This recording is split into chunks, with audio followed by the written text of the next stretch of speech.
I'm Lisa Gonzalez. Welcome to the video version of the I-20 Sports Talk. Today I interview Iegor Accorsi from Brazil.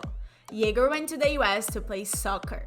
He first went to a junior college in Kansas, then transferred to a four-year university in Georgia. We talked about his routine as a soccer player, challenges he had to face, and work opportunities after graduating. Let's take a look. First of all, thank you so much. It is Saturday and you're taking your time to talk to me today, so I really appreciate it. Thank you. Yeah, sure.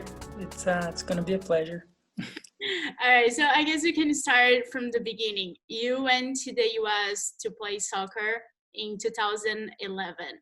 How was that experience for you? How did you make that decision to go to the US? Yeah, so I had recently graduated from high school, right, in 2009, yeah. And then I was studying for a test to get into a university here in Londrina, which is my hometown. But then I always played soccer. I really like to play, and I know a guy that knew a coach there in the US, and I had a couple of friends that had gone to the US to play soccer and study. So I was really interested in the opportunity, and I decided. I had the chance to go to Connecticut actually to play in a soccer summer camp, and there would be some coaches watching, and maybe one of them could like me and give me a chance to come, right? So my dad agreed that I should go, and I went to Connecticut that week. I played that summer camp, and then I got an offer to go to this junior college in Kansas, which was a really small town, and it was very hard for me at the beginning.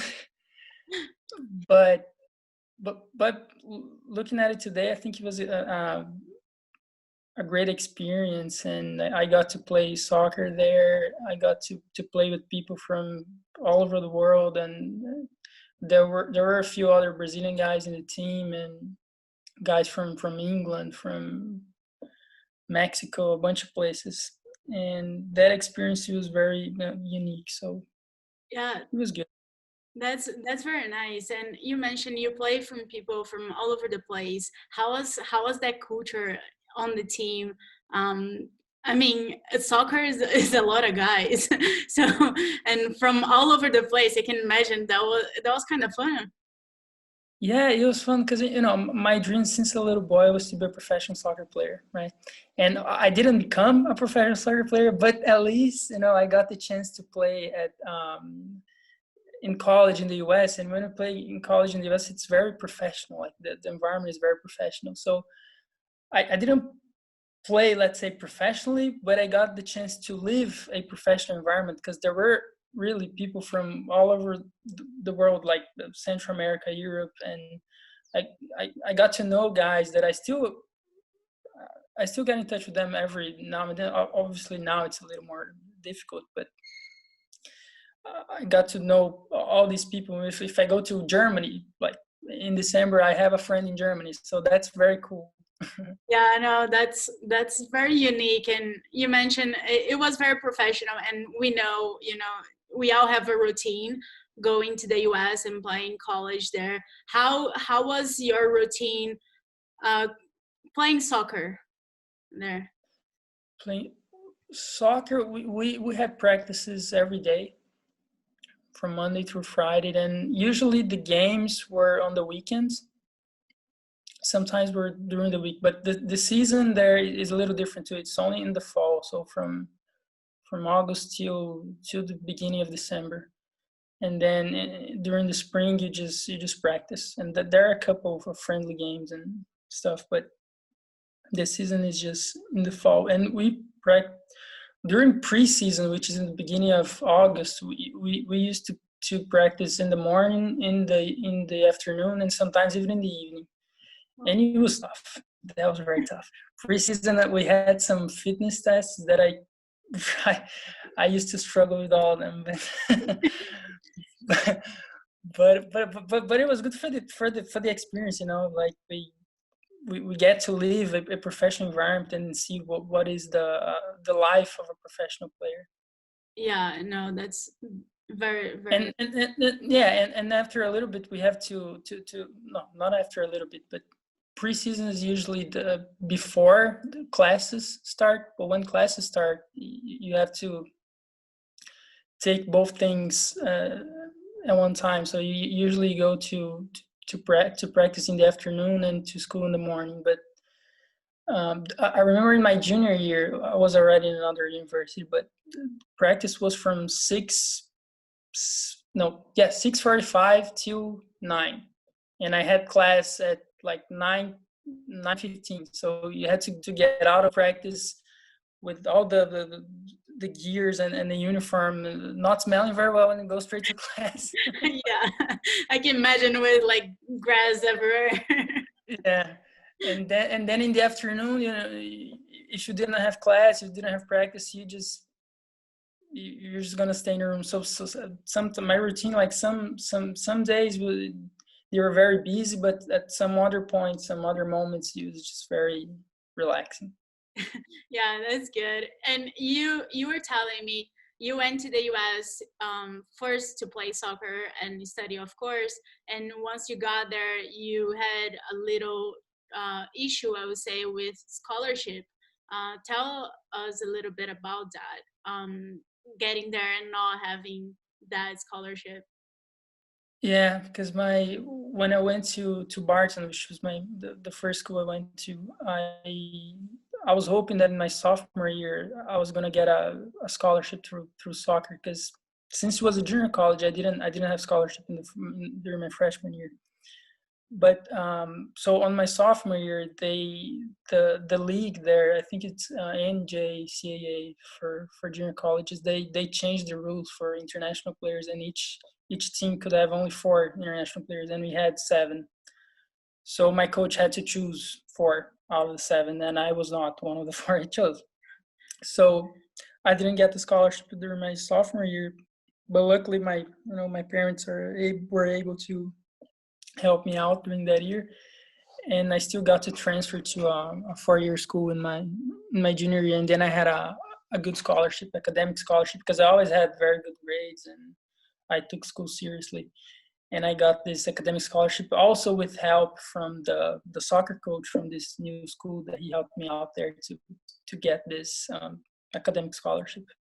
Nice. And then you got to the 4-year university and you were able to play. How was the level there compared to the junior college? Because you told me the junior colleges were amazing, and it is usually the other way around. So Yeah, it is. No, I mean, when we talk about the league, like the level of the teams, the university was better. The 4-year school, which was a Division 2 school, the league was better. The teams were leveled up, let's say. But when you get the team I played in junior college with the team I played in Division 2, the team from junior college was way better. Because it was really good. That team was really good. We were number 3 in the national ranking when I got there. So the year before I got there, they made it to nationals, and I think they lost in the semifinal. wow. So the team was very good. There were from Brazil. There was me and other 7 guys, so 8 Brazilians. Wow. There were like four guys from Argentina, four guys from England, one from Scotland, and another guy from Honduras. And so the team was very good. And the Wow. other one I went to in Georgia, the team was like the year before, they didn't do very well, and the team was starting to get better. They had a new coach, but when we compared the team from the junior college and at least in my experience, the team from junior college was much better. I think if I had gone to the team from university instead of going to Barton, maybe I would be in the 4 guys that the coach chose to get scholarships to play. but it was the other way around. So I mean, I'm sure it was a hard decision for him to just kind of like yeah, out of so many international students. yeah, Yeah. Then all right. So Brazil, it's a well-known country for soccer. How yeah. was it easier, like maybe to get a scholarship because you're like, I'm from Brazil, so they kind of look at you, oh, you must be a good soccer player. Yeah, because people think that. Like if you talk to people here in Brazil, they're gonna say that, oh, you're Brazilian, you're just gonna go to the US, you're gonna kill it because you're gonna be much better than everybody else. But it's really not. I mean, you just have to be a good player. It doesn't matter from where you are. Like if you go play in Brazil, in the US, in China, people are gonna be good, and you're not gonna be the best. And it Yeah. depends on how good you are. Like it always comes down to that, I think. But obviously there is this thought that people think, oh, it's a Brazilian guy, oh, he must be very good, which is a good thing, I guess, right? Because Brazil is a soccer Yeah, known soccer. country. Yeah. So take me a little bit about the process of getting recruited. So do you send a video? Do you contact the coach straight by email, or does that process work? I hope you're enjoying this week's episode. Make sure to follow the I-20 Sports Talk on Instagram and subscribe to the podcast version on Apple Podcasts and Spotify. Now, let's get back to it. Yeah, so my dad was friends with the doctor here in Londrina, and this guy, he knew me since I was little because I played in a team here in Londrina, which is my hometown, that he was the doctor of the professional team. So when I played in the youth categories and stuff, he knew me. And he was friends with my dad, and he knew I liked soccer and everything. And this guy, he knew a guy that was an assistant coach for a Division I school in Connecticut. So he got in touch with this guy and told him about me. And then my dad got in touch with him, and he told us that I could go there to play in a summer camp because there would be some coaches watching and they could like me and offer me a scholarship. I said, okay. So I went there in 2010. I was 17 years old. It was really cool. I went to New York because Connecticut, it's close to New York. And I was in New York City when I was 17. I was like, wow, this is really cool. And he picked me up at the airport. He took me to his house. I stayed there for the week, and then during the week I was on campus at the university. It's called Sacred Heart University. It's a Division I school there in Connecticut. And then I played the summer camp there, and a few months after, obviously I came back to Brazil. It was just a week that I played there. Still got to go to Manhattan on Saturday and stuff. But anyway, a few months after, I received an email that there was this coach from Kansas that wanted to take me to his team. And then it was just a process of, sending documents and getting the visas and stuff. Yeah, and you did all of that by yourself, or you had company help or anything? No, I did all by myself. I got the documents. I think I did some research on how to get visas and stuff, and then I just got everything, paid the fees that I had to pay. Went to São Paulo to get the visa, and yeah. And so you play soccer since you were young. How do you still play now? No. Well, every now and then, but now it's been a little difficult for me to play because I played since I was 4, so I always loved to play. But then I had an injury also. I tore my ACL in my junior year in Georgia, and so after that I stopped playing. But every now and then there's a game on the weekends here in my hometown. I have a bunch of friends that every weekend sometimes there's a game, and then I go play.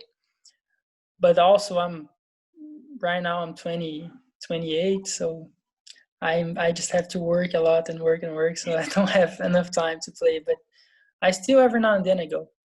Yeah, Yeah. I think that's nice because we spend so much time in our lives to play on sport, and then we graduate from college, and then it just becomes Mm, soccer. yeah, I know.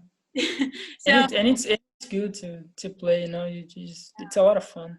yeah, and you graduated. What was your major? And did you want to do that since you first got in the US? No, I had no clue what I was gonna do. No clue. And because you know in the US you only choose actually your major on your junior year, right? Yeah. And then my first 2 years in Kansas, I just took those general classes, and when I transferred to Shorter, which is the my other school, I was gonna study international relations because I thought about being a diplomat or something like that. But when I got there, the school they canceled that major. They didn't offer that anymore.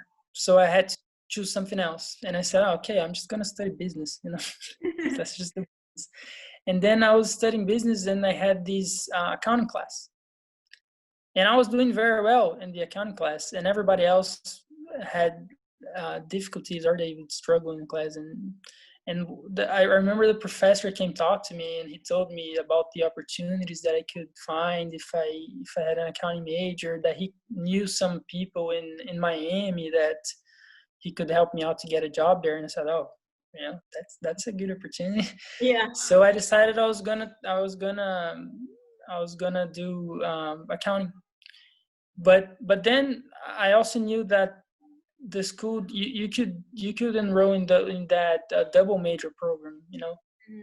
So I decided to double major, and I did accounting and management. Oh, that's nice. It Yeah, sounds like a lot of numbers. yeah, it's a lot of numbers, but yeah, it is. And then after you graduated, you did your OPT, which is the optional practical training. How was that experience? And after doing it, did you want to stay in the US?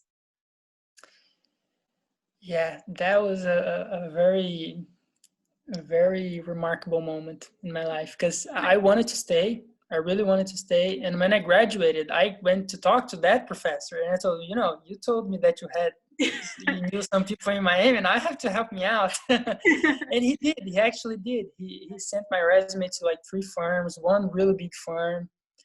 Um, and I had all those interviews, but I ended up getting a job in a small town in Alabama. But it was in audit, which is the area that I wanted to work.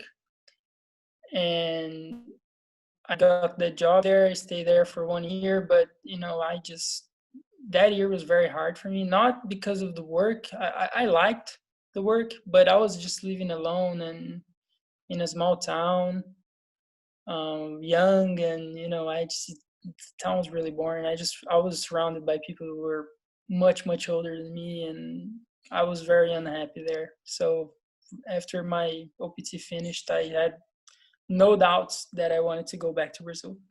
Oh, wow, that's very unique, I think, because I mean I'm Yeah, there and I wanted to stay there. yeah. I mean, if I had gone to, let's say, Miami, where I wanted to, Yeah. or Atlanta, which is a really nice city too. I had 2 interviews in Atlanta. One was in Miami. Another one was in Alpharetta, which is a suburban area of Atlanta, and this one in Alabama. And I only got the offer from Alabama. I think if I had gone to one of the other places, maybe I would have stayed there, but it didn't happen. So Yeah, I just got to deal with it. But I'm sure it yeah, was a good experience. yeah, it was, and because of that 1 year of work experience that I had, I got to come back to Brazil, and I got a job at a multinational firm here, which is in the same area, still in audit, which was the area that I wanted to work.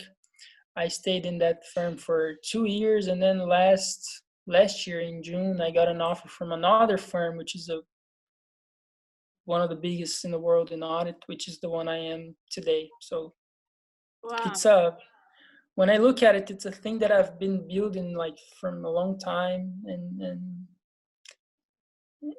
now I'm here thanks to those thanks to the past, let's say.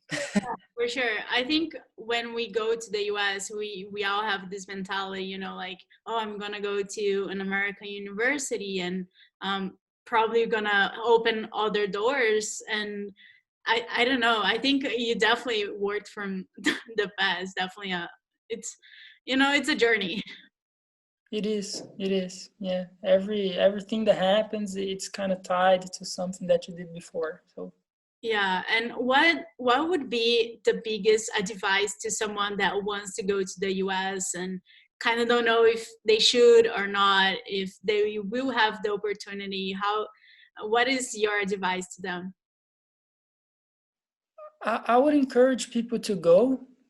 When I look at my experience, I always think that if I had gone to universities in cities or states a little bit more known, or it would be nicer, because sometimes I was just in a small town with I didn't have a car too, so sometimes I was just stuck in my dorm room. But that's some advice. Just choose well before you go. But it's definitely a great life experience. You're gonna get to live things that if you stay here in Brazil, you're not gonna know. You're gonna get to know people from all over the world. I travel, honestly. I think I haven't been to maybe 6 or 7, because I got to travel a lot there. And in Brazil, it's harder to travel. So Yeah. in the US, you're gonna get the opportunity to travel, to know places, and get to know people from all over the place. And you're gonna have a good education, because every school there is, even though it's in a small town or whatever, it's a good school. And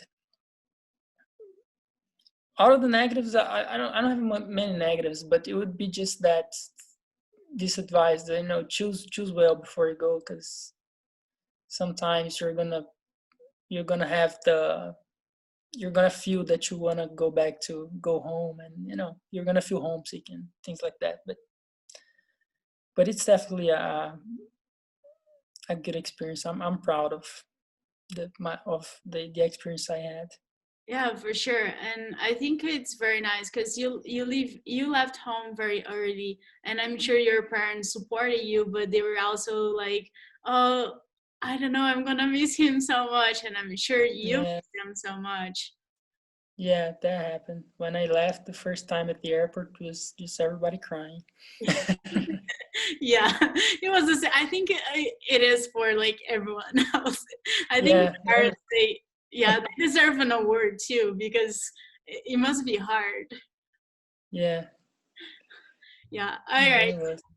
So, just to finish up, I would like to play a little game with you. It's just a very quick game. It's a ping pong game. I say a word, and you just say whatever comes to your head. All right, let's All do right. it. Okay. So, dessert, Cheesecake. drink, Drink. What's the name of that red thing? I forgot. I forgot the name.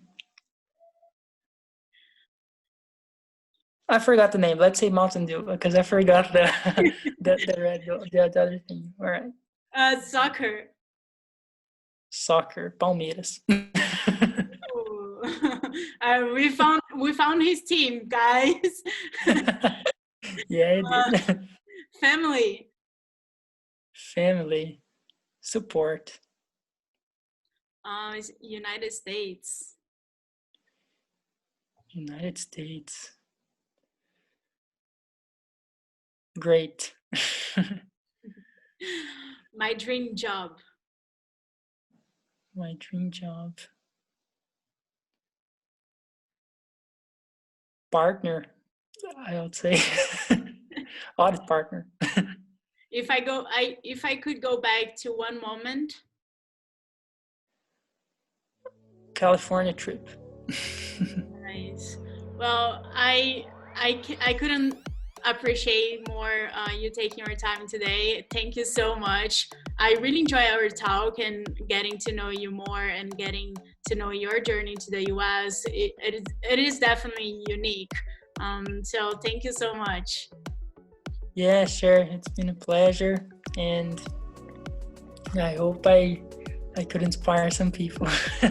I'm sure you did. I had such a good time talking to Iegor and getting to know him and his journey to the US. I hope you're able to get some really good information out of this episode. There's so many more stories to come, so see you back here next week as I will have a fun chat with Leticia Vieira, who had a very, very interesting journey to the US. See you then. I'm Leticia Gonzalez from Brazil. Bye.